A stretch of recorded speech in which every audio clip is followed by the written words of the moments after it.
Okay, my name is Vernon NinhamB. I was born in Boulder, Wisconsin, in Shawnee County. And my dad, which most of our people did in those days, were woodsmen. They all worked as lumberjacks up in that area, Boulder and Wittenberg. What was your dad's name? My dad's name was Nelson. My mother's name was Rebecca. I came from a family of 13. There are now 10 surviving, 5 and 5 boys, 5 girls. And they all have families.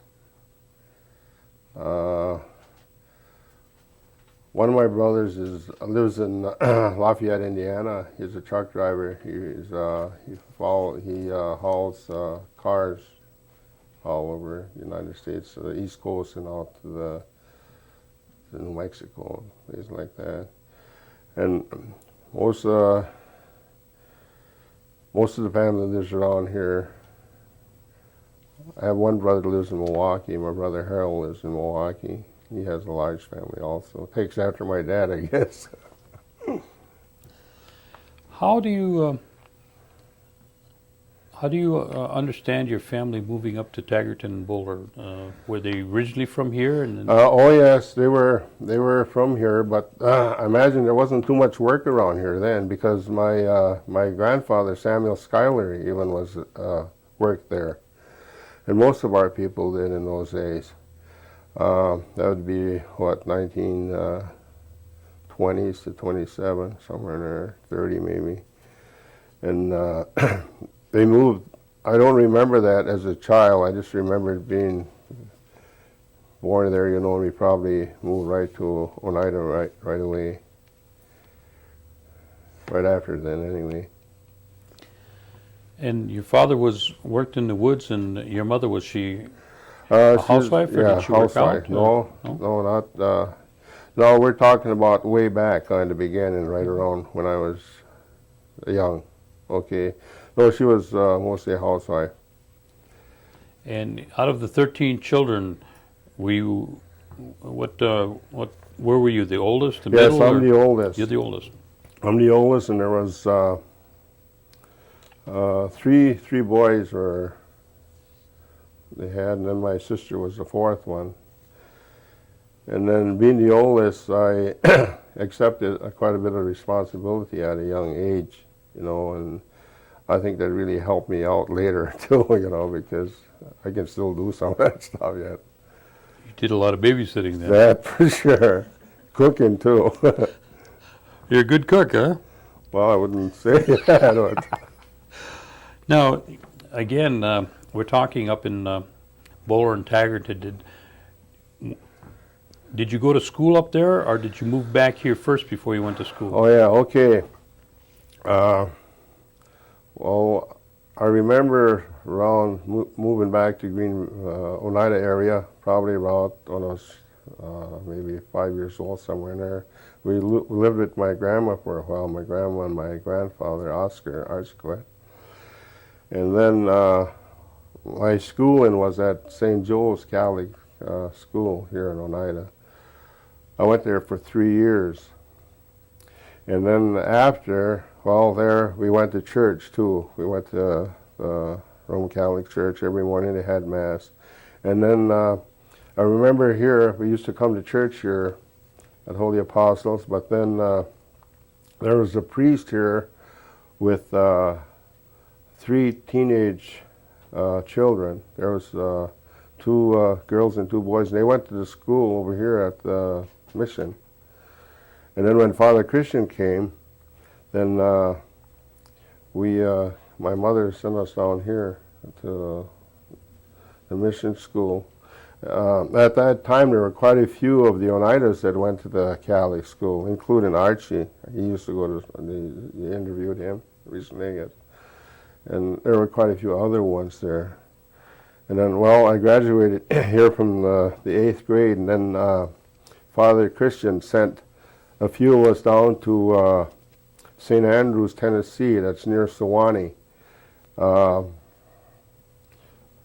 Like on scholarships, not that we were wise or anything like that, but to give us a start is what it amounted to.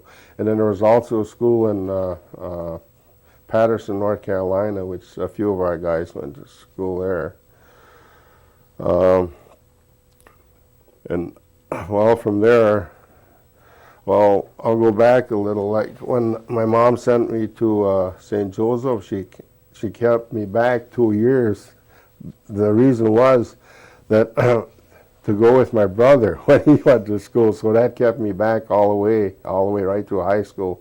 I didn't get to graduate because I got drafted. So I was 18 and 45 July, you know, the war is on yet. So and Father Christian had asked me if I want him to go down and get a deferment from me, and I said I don't think so. I don't think I better go in the service and do it, serve my country the which way I could. Can you describe the neighborhood where you grew up? Is there any houses left there, or? Yeah, well, where we lived, where my mother and dad lived, rather, there was we just had a small house in those days, and my dad later on in '47, my dad could do anything, like in carpenter, you know, carpenter work and mason, and he built his own house after all most of the kids were moved out then, you know. Well, I was even married then. And then, well, he picked up that trade, mason, bricklaying. He was a good with fireplaces. There was quite a few of the homes around the area that knew of his work, so they got him to do their fireplaces. And then, yes, the home side is still the same. And then we built a house too on our land, which was original airship land from that original allotment of 23 acres that was allotted to my great-grandfather William Schuyler. And this land, being airship, is not taxable. And so I built a house on it, and then my grandfather Oscar he was into log houses. Oscar was. He always had a log house, seemed like, on his property. He has one right there now that we live in which your two grandkids were born in. Okay, and let's see what else was there. And, well, this one he had, the one we're living in now, he had moved from up around Morgan Siding. That's about 70 miles from here. He had it moved there and reassembled here, and it's said to be at least about 200 years old. There's a lot of history in that house. And how was your means of transportation at the time? When okay, you were growing up? We didn't have a car in those days, and then when my dad and mom had to go grocery shopping, they'd hire somebody, or we'd even walk sometimes, like up to Oneida. It used to be, they call it the farmer's store. They had a creamery there, and I think they used to even sell clothing. But then when they'd go to Green Bay too, they'd hire somebody, or the pier. They'd done a lot of trading. Quite a few of our Indian people done a lot of trading in the pier with a guy. His name was Max Frank. He just died recently. He was 91 years old, and I was amazed because when I used to go in there with my dad, this man was not an Indian, but he could speak Oneida real good. Yes, so that, you know, I was really impressed with that. What about the other operations in Oneida besides the creamery? Was there? Can you Was Rob Elmer's? Yeah, that's right. Rob Elmer's farm was going, and he used to deliver milk around the area. He used to have a wagon, a smaller one, and one horse, and he'd deliver milk around the area. And well, there were the gas stations, and then one of them, I think, had done blacksmith work too. And I remember when I used to go to way back when I was about 6 years old, that we had the remains of our barn across the street from here, right alongside by the parish hall. There was a huge barn there, and then down farther there was a regular road out there, and there was an orchard out there also, right across the road from here, and the blacksmith shop. But they weren't in operation then because it just deteriorated away, Then I remember the hospital that used to be out here on the corner. And then I don't remember it as a hospital, I just remember it as a tenement house for some of our people. It was a hospital before that, and then it became like apartment building. Yes, I see. that's right. Was there any other businesses that you can remember up the hill, or what they call up the hill? You said there was a store? Oh yes, okay. There was a drugstore also. There was a drugstore up there, and he was a pharmacist, and also he was an Episcopalian priest, Father Kerstatter. Remember, he used to come down here. I used to serve for him at the church here when our priests would go on vacation, Father Christian or so. And he was the druggist. He had a family, 2 sons, I believe. And then over farther across, or what we call Schrader's now, there was another small store. And they were all, those 2 buildings were built the same way, they looked alike. And this man that ran that store, his name was Harris, and that was Exilda Schrader's dad. And she later married Myron Schrader. Is that who they called Spike? Yeah, Spike. His name was Spike. I've heard stories about a bank. Did you ever hear any stories about a bank? No, I don't remember anything about a bank. I remember the post office being up there, and what we used to call the relief office. And before that, it was a clinic. The one building there, right next to the big store. Oh, there was Morgan's also. That's right. There were 2 stores up there, 2 grocery stores. And what was what was it like at home? Again, when you moved out to Oneida from Taggarton, did you have running water and electricity? Or? No way. I mean, tell us about how your house was like. We had the drinking water and cooking water. We had to walk for about a quarter mile. And then the washing and water for baths, we got down from Duck Creek.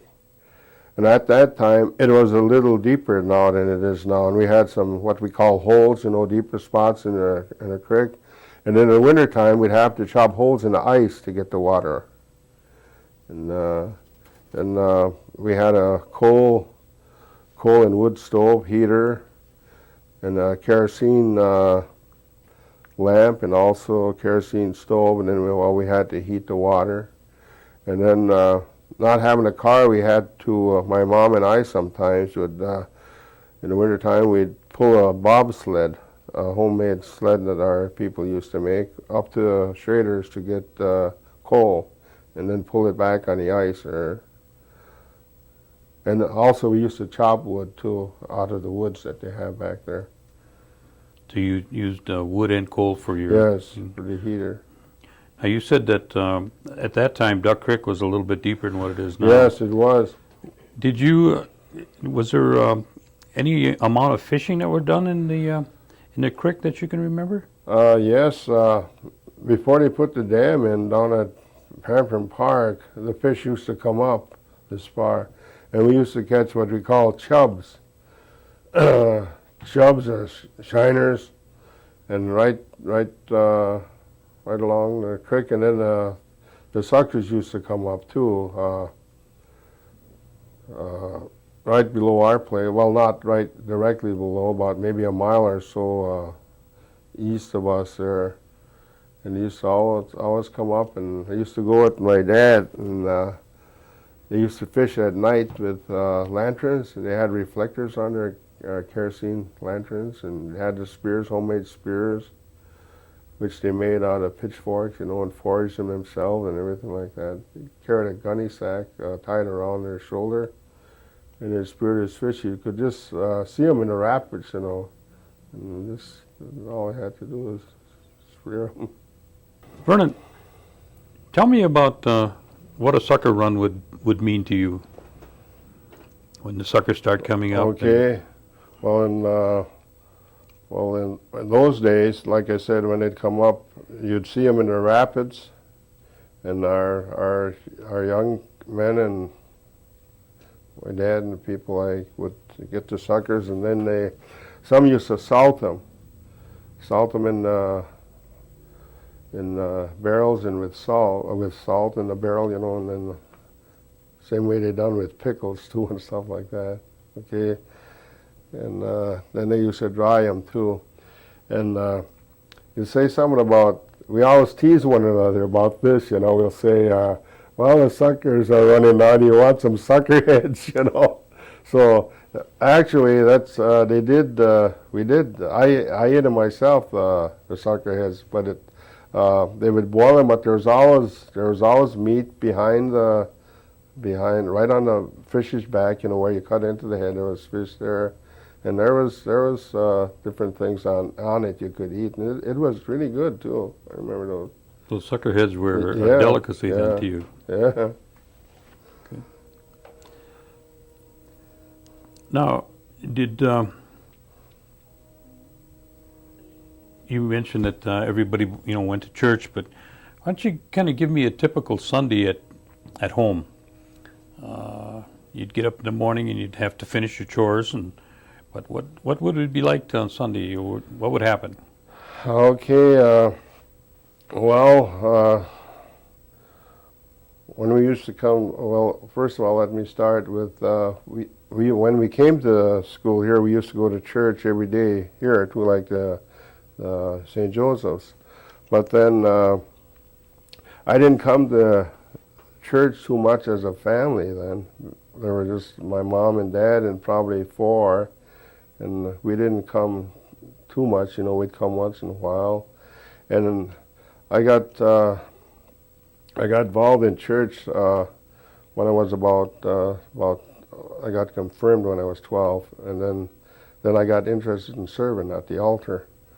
So then one of our elderly, Ruth Baird, my mom, through marriage, Ruth Baird was my mom's aunt.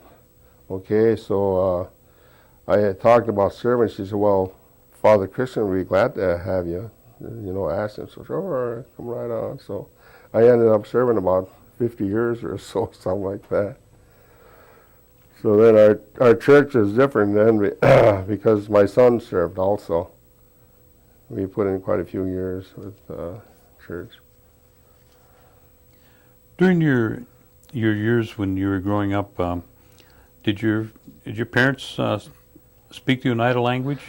They spoke it real well. But I don't know why my dad would always answer in English. Like my mother would talk in Oneida. And my mom would say something like, "Wahaya. And that means, did the little guy go outside? And my dad would say, no, I don't think so. He's around here somewhere, like that. Always coming back with English. And then I learned a few words from just memorizing and listening, Do you have any idea why they may not have put pressure on you to learn the language as opposed to the English language? Do you Yeah, have any idea? Yeah, no, I don't have any idea because I know other people, like when they say they went to the government schools and everything like that. And then they said they were punished for speaking our language, you know. But there's my mom now went to Red Springs. The Red Springs are Wittenberg. But then some of the schools were, I think they'd done some of our people a lot of good. They gave them a good education, you know.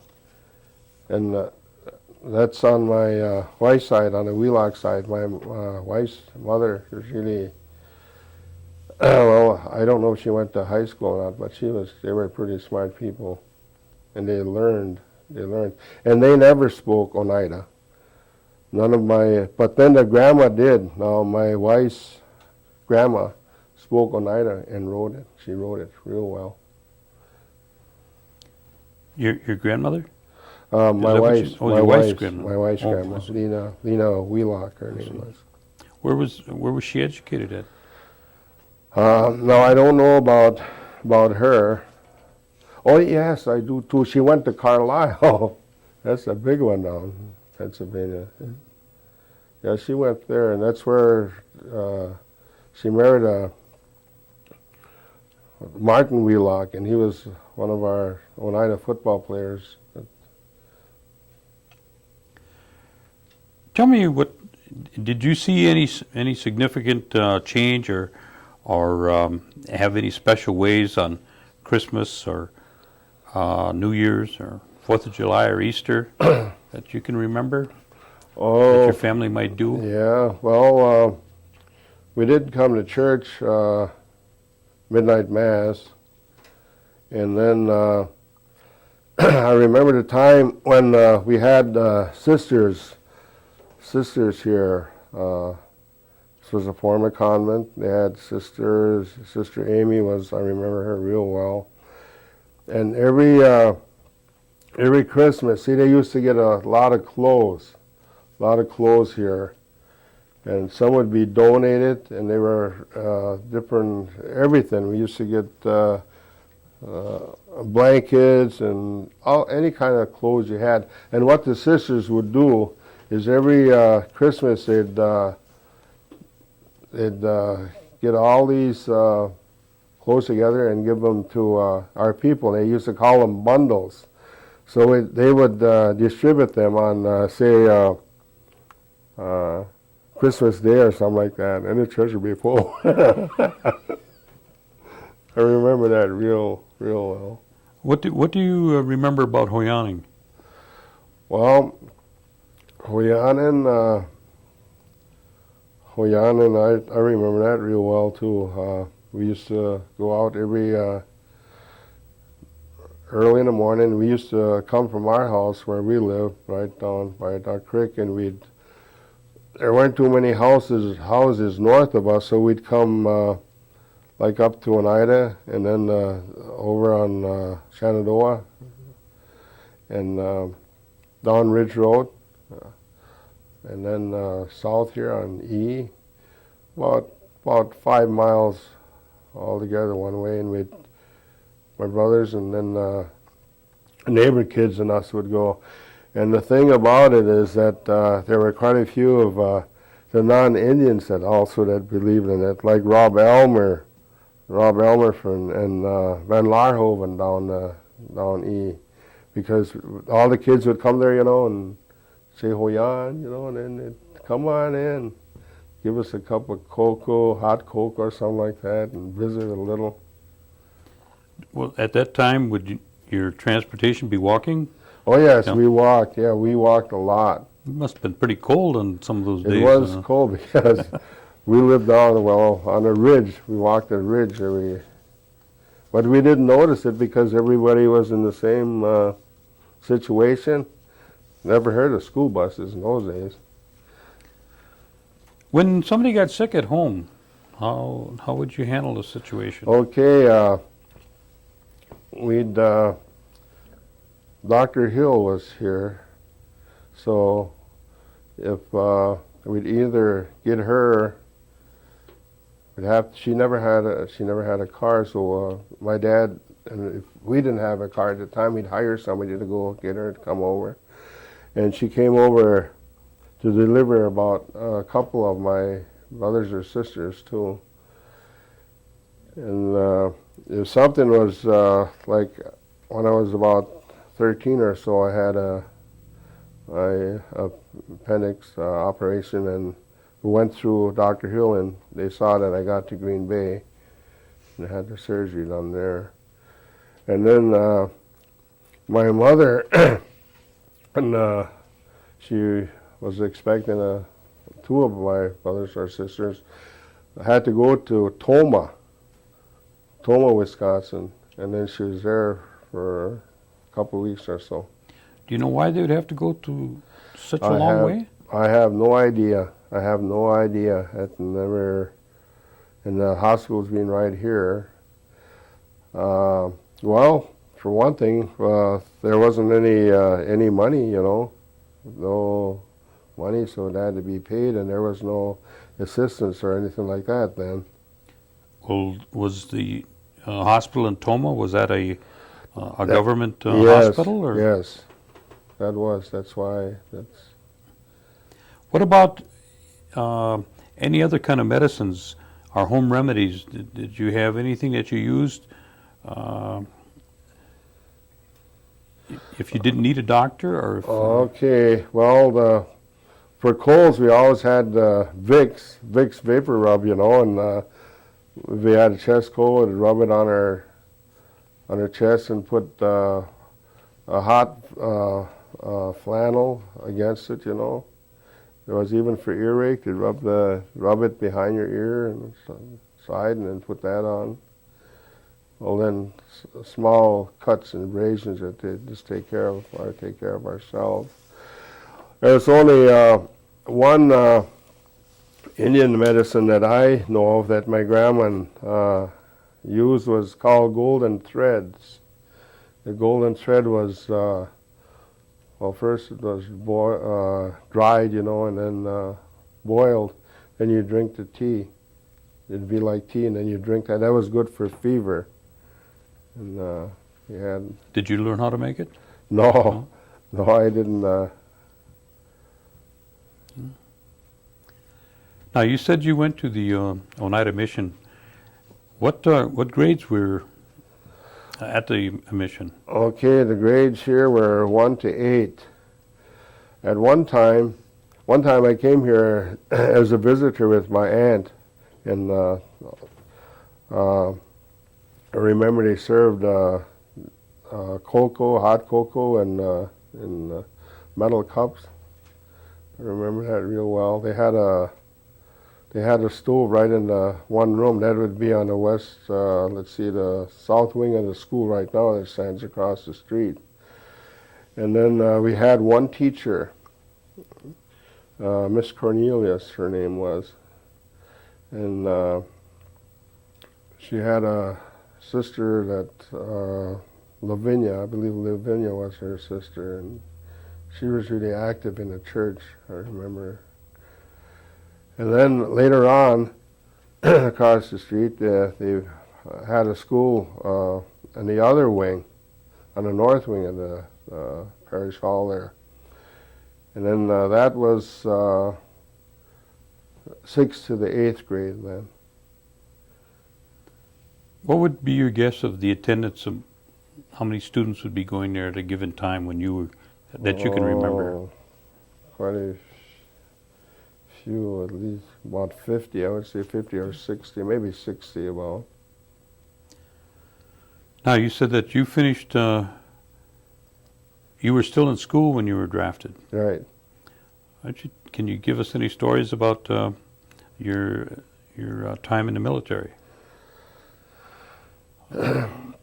Let's see, I was inducted at Fort Sheridan, Illinois, and I went to boot camp down in Camp Joseph T. Robinson in Little Rock, Arkansas, infantry training. Then we had a furlough around Christmas, and then reported back to Fort Sheridan, and from there down to Camp Pickett, Virginia, and then to New York, and then across to France, Le Havre, France, where we landed. And I was stationed in Fontainebleau, France for just about a year altogether. I saw quite a bit of history over there too. We took some PWs over to Versailles, where the first treaty was signed in the First War. And I got over to Reims, France with a chaplain and another buddy of mine. Did you have any problems in the service, adapting to the service, coming from a rural community like this and a large surroundings of a whole lot of people you never met before? No. Well, it goes back to going to school here at the mission, because we were taught courtesy. Courtesy like Mr., Miss, Mrs., father, sister. And then down at St. Andrews, it was the same. We had priests there and female and male teachers, and our answer was to them, sir, So even in school at assembly, our head prefect, he'd usually be a senior, and we'd have roll call, just like in the Army. And he'd say, call our names, and we had to say, here, sir, So, and then being away from home, I went away to work down in Milwaukee while I was going to school just in the summers. So I was away from home, but although I did live with my aunt and one summer and then my grandma the next, so that was just like home. And then going in the Army then wasn't, you make friends, it all depends on yourself. You can make friends with any kind of people you want, any kind of people you want to associate with, So I was lucky to have good friends. Did they ever make any distinction to you or about you being Indian? Oh yes, yeah. Would it have been more of when I was in Little Rock, we had an orientation, this one theater, and we're all sitting there, and pretty soon this one non-com comes through, sergeant comes through, and there were a lot of Japanese Americans in our outfit. I even got to be friends with some when I was at Fort Sheridan those 3 days or so, because I don't know why they took me. I think they must have thought I was a brother, I think. But I'll get to that later. Anyway, they came, and I got to be good friends with them. They were nice guys, okay? So, and then we went over to Camp Joseph. Little Rock. Okay, we were there at Little Rock. And I said this non-com came through, and he'd say to anyone that looked Oriental, Japanese American, and they would say, if somebody asked or no, and then he came to me, he said, Japanese American, and he started walking away. I said, no, American Indian. He come back and he said, I'm sorry. That was just, I thought it was something. But anyway, what they did then was they had a school in Minnesota for these Japanese American soldiers to study their language, and then they'd send them to Japan as interpreters. So that's what that was all about. When you came back from the service, what did you find, and what type of employment did you go into? Well, really none. See, at that time I really didn't know where I was going, because I didn't get graduate from high school, no diploma or anything like that. So my dad used to work in the cedar swamps, cutting cedar poles and telephone poles, stuff like that, I worked with him in the spring of the year. I got out in February. We worked February, March, April. And then it's the time they start building on the airport. They had it all, the trees all cut down, I went over there to see if I could get a job, and what it was picking up stumps or whatever, and there was no work there. I was lucky enough to get on with a small contractor around here building barns, and then we started from the footing and right on up. And I used to attend the mixer, the concrete mixer. I used to attend that and carry blocks to the masons. My dad also worked there for farmers who'd done that work. And then, well, that went out, and then there was no jobs anymore, like went into fall. So I even worked a little while for Bishop's horseradish out of Black Creek, you know. And then the guy that hired us got balled out because he wasn't supposed to hire anybody. So Gerald and Metoxen and I worked there this one day. So then that was it, the end of the job going into November. So then Jerry Metoxen and I, a friend of mine, we both went to a Red All stores in Green Bay.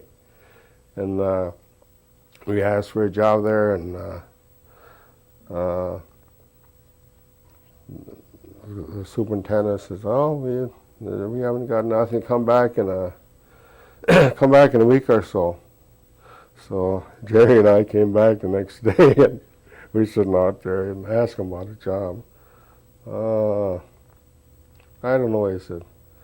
He said, "You know, you guys from out there," that's the way he said it. "You guys from out there," he says, "never come to work after payday." I said, "Well, don't judge them all by just the ones you met." I said, "We're not all that way." You know, so he said, "Oh, go see that guy down there," he said, in a plaid jacket. So we went over there and he asked him, and sure, he said, "I'll hire you. Come back next day." So we stayed, and we stayed on. And Jerry just didn't come back for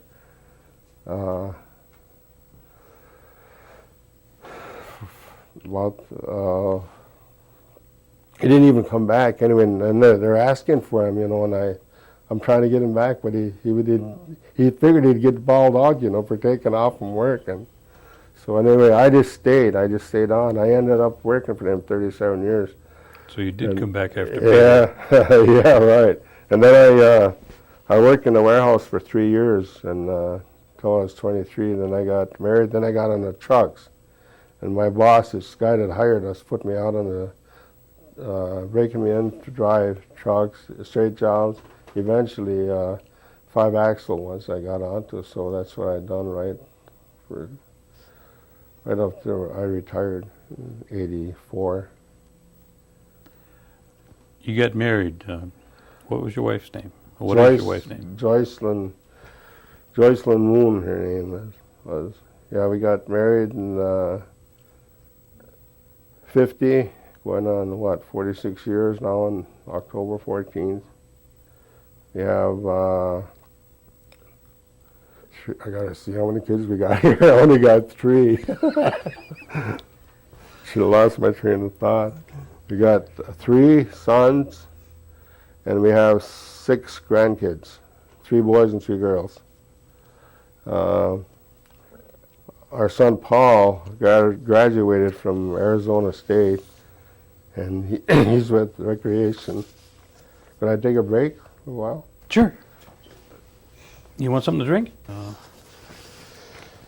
Your kids, your boys, where they graduated from, and you talked about recreation that your boys are into. I think they come by that pretty natural, because I think you were involved in recreation, maybe not the same sort, but your activities on the ball field, I'm sure.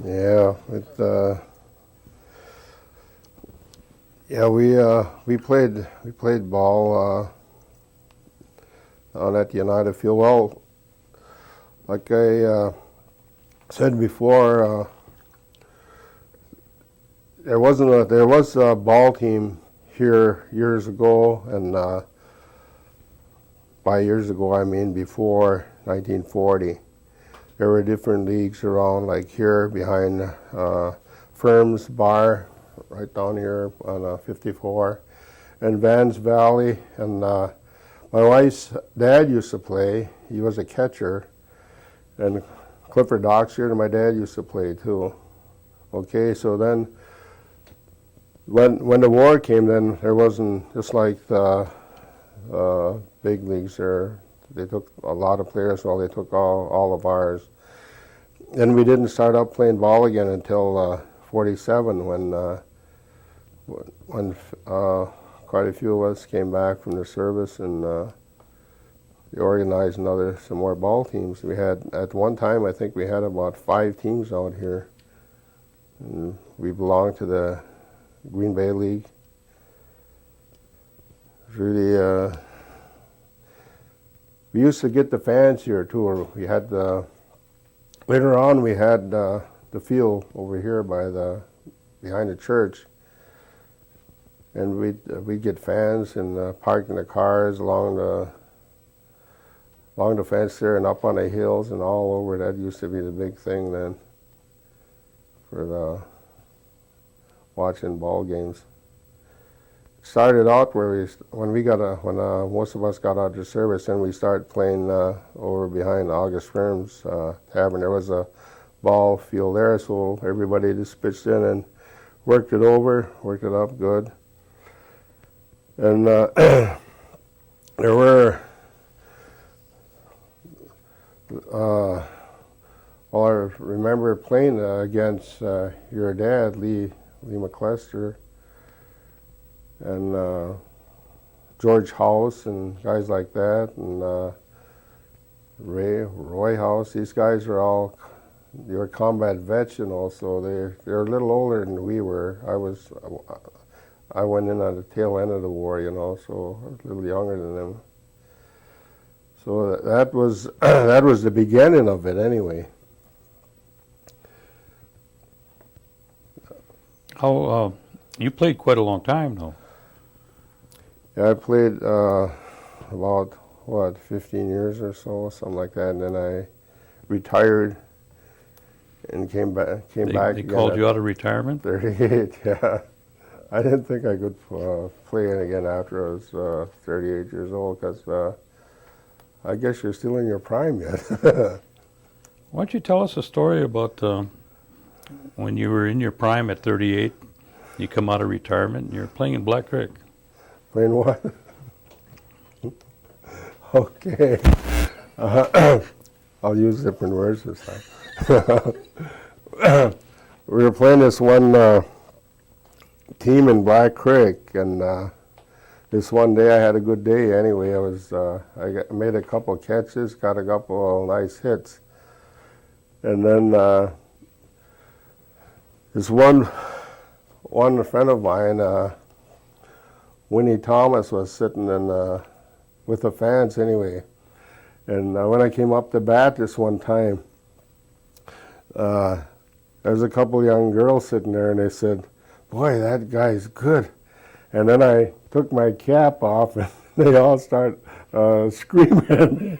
So Winnie told me that, so I thought it was pretty funny. I hate to say that. That's the whole story. Where shall I start Start from? right from the beginning again. Okay. When you were playing in Black Creek, and you came in Okay. Black Creek. All right.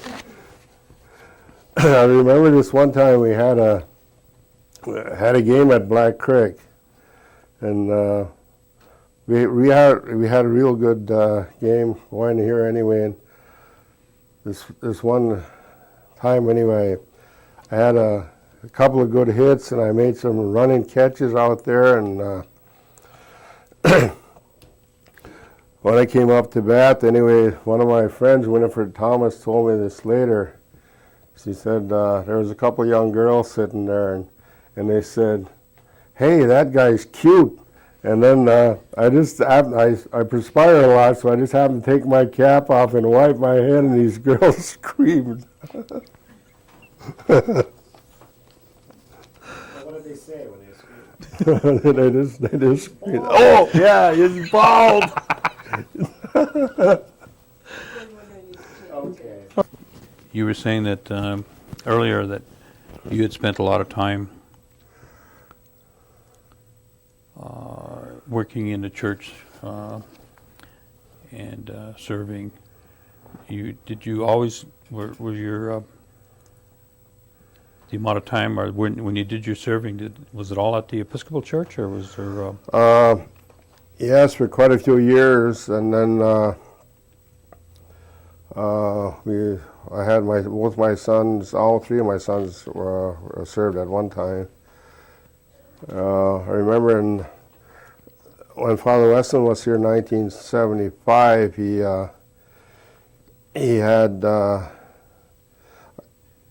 had got me a lay reader's license from the Diocese of Fond du Lac, and signed by him and Bishop Brady, which was renewable every year, but I just had it for that 1 year in a chalice bearer and stuff like that. Yeah, and then my wife and I transferred to Green Bay to Christchurch, and we worked with our friend, a dear good friend of ours, was Father Samter. And at this time, what I had in mind after we had in mind after retirement, that we wanted to do mission work, our volunteer work, say like in the Southwest. That was our plans to do that, but we took a roundabout way of doing things. So we ended up with Father Samter. We lived down there too, down in Green Bay.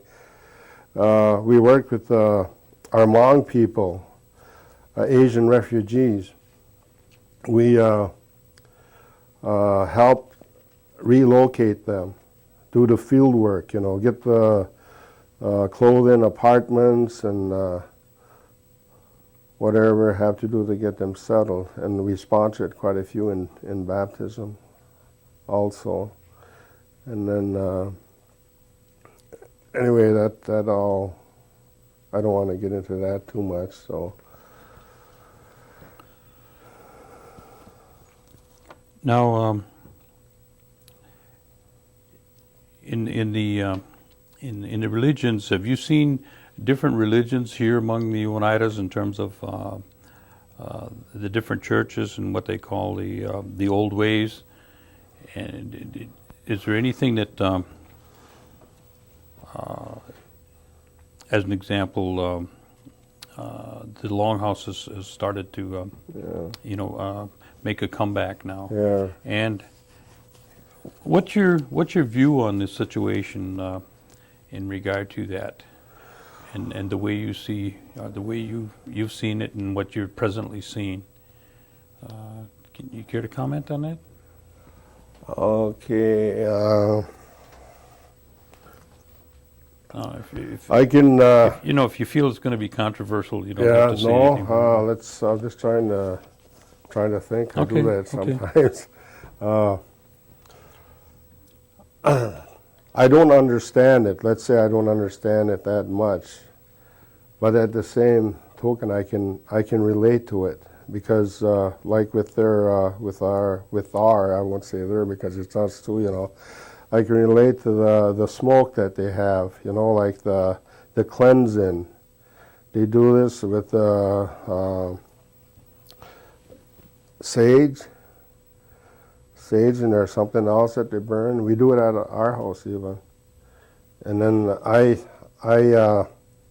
connect that with Christianity, like when you burn the incense at the altar. And I get the two together. And we also saw where there are some churches, especially when we were at Tempe, Arizona, we volunteered there at Cook Christian School for one winter. There was just different denominations would come in from all over the country. It was like a conference center. And so Joy and I worked there, and there was a Episcopalian group that came. And from all over now, they came over even from the former place where I used to go to school, like Sewanee, Tennessee, from there, and all over the United States. There was a group about 25, and they just had like this room here, they just made a altar out of a table, you know, and then they had a huge pot, like, and they burned sweetgrass in the Anglican Episcopal service. Then each member went up to this and they cleansed themselves. So you get the same thing as with the thurible, you know. At least I did. Okay, okay. I want you to just share with us the association that you had with Floyd Lonsberry, and Okay. explain who he was and what your relationship was with him. Okay. Floyd Lonsberry was a good friend of our families, and Oscar Archiquette, back probably around 38, 39, somewhere there, they had a project, what they called, should I go into that, or the WPA, and all our elders that could speak the Oneida language translated the book, the hymnal, probably even the book of Common Prayer,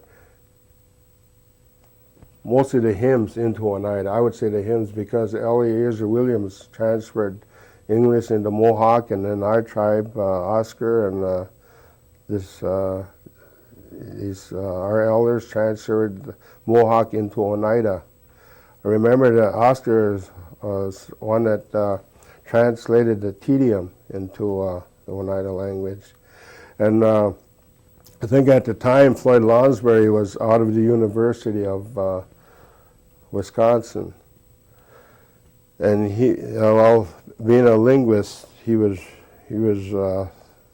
I would say the head of it, like, you know. So he was single. He lived right back just a little ways from here, right on the corner down here, matter of fact.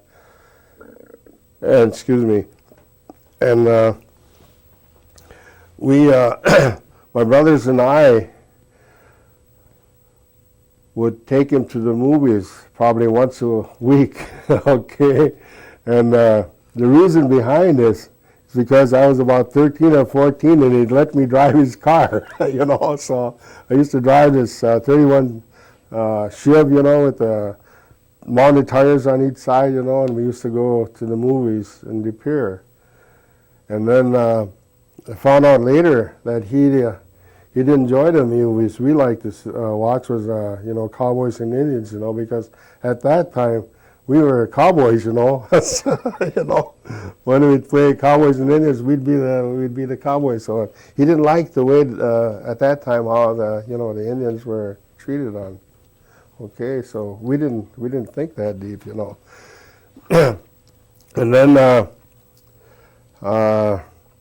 we had a teacher from Wauwatosa, Miss Hanson, her name was, and she used to teach us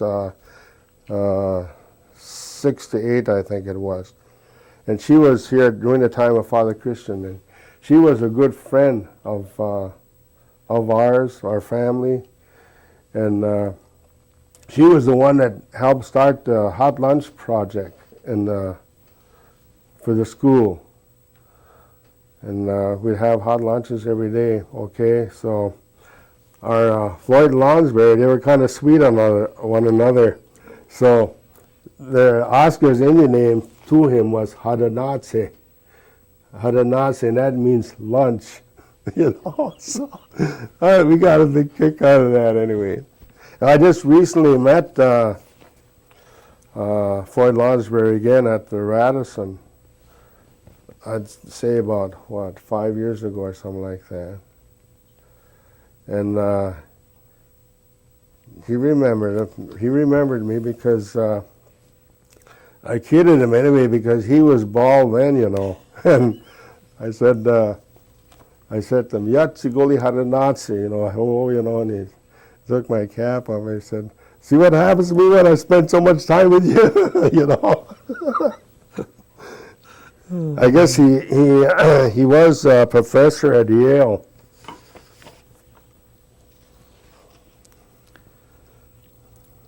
Can you give me any information or recollection that you have about the land claims? The stories that you heard? Well, Oscar, my grandpa Oscar used to always talk about the land claims, and whenever it seemed like there was always something, that you're reaching for it and never got, or something. I remember that. He did a lot of writing. Do you know whatever happened to all his writings? Oscar had one surviving nephew from Oklahoma, and when he came here for the funeral, and after he stayed around for a few days, and Oscar did have a lot of things, and then I don't know why he took him with him. We saw my grandmother too. She just let him take what he wanted. And I don't know the reason behind it, because he had no use for that. Quite a bit of that, his writings and things like that, because he had stipulated in his will, I believe, that some of that was supposed to go to the University of Wisconsin, and probably the tribe too. What does it mean when you say that I'm a member of the United Nations? What does that mean to you? Well, it makes me feel proud to be an Oneida,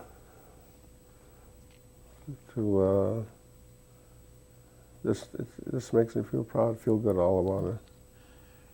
All right, looking back on things, coming from the times of Taggarton and Bowler, and going down to Tennessee and over to France, and then coming back from France back to the Ball Diamond, you've seen a lot of things, and you've certainly seen a lot of changes in this community. What kind of advice would you give to the ones that are coming behind you, the kids that are coming up? Well, let me put it this way. Everybody in the community now has a real good life because of our gaming, our bingo. First started with bingo. Well, before that, it was the cigarettes, when they first started selling cigarettes in the convenience stores. And if our young people, and if Governor Thompson agrees, we can keep this going for a while. And another thing I would like to see our youngsters do is get a good education. Get a good education, because now everything is high tech. You have to have your degrees to get good jobs now. Is there anything else that you would like to add that I may have not asked you about? No, I don't think that's about. Is there anything else that any of you might? Vern, if you had to summarize, if you can, is there one thing that sticks out in your memory as the most amazing thing that has transpired? I can't hear you. So far? What would you say would be the most amazing thing that has transpired in your life so far? Is there? In your lifetime, what's okay. the biggest thing that's happened? Nintendo, right? Well, the biggest thing is what we have right now, the way the tribe has, the development that we have here now with our housing. The development with our housing and our nursing home, our clinic, and all these things that we have, and getting our people involved in managing these things too. All the different programs that we got going, and to see everybody work and people driving around with nice vehicles instead of clunkers like we used to. Did you ever imagine that was possible? I never imagined it. That was the farthest thing from my mind to see something like this. the housing first started down here, and to see all that. And recreation that they have too nowadays. The school, I forgot the school, one of the main things. The Turtle School in elementary and high school. Getting kids involved, getting kids in also our civic center. And that's what one of my sons is doing right now, Paul. Paul is assistant director of the recreation for the community, for the tribe. He's working down out of the civic center, and right now he's writing up a budget. He had the same kind of job out in Southern Youth Reservation. He wrote up a program for the Southern Youths, and he thought he would get the job, but he didn't. They gave it to someone else. So he's in his field anyway. This is what it's all about. Okay. Well, thank you.